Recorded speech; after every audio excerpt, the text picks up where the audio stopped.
আসসালামু আলাইকুম everyone, spoken ইংলিশের আজকের এপিসোডে আপনাদের সবাইকে ওয়েলকাম।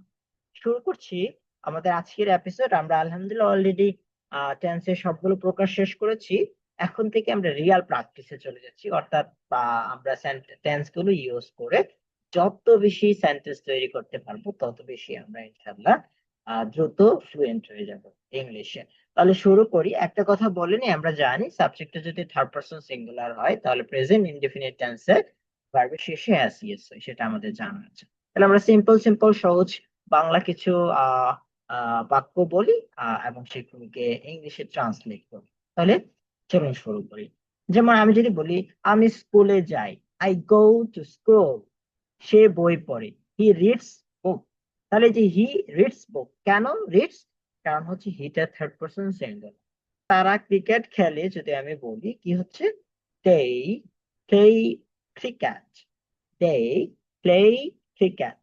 আমরা সকালবেলা হাঁটি, we walk in the morning. যদি আমি বলি পৃথিবী সূর্যের চারদিকে ঘোরে, তাহলে কি হবে? The earth revolves around the sun. যদি বলি সূর্য পূর্ব দিকে ওঠে, তাহলে এর ইংরেজি কি হবে? আপনাদের জানা থাকলে অবশ্যই কমেন্ট বক্সে জানাবেন। Thank you.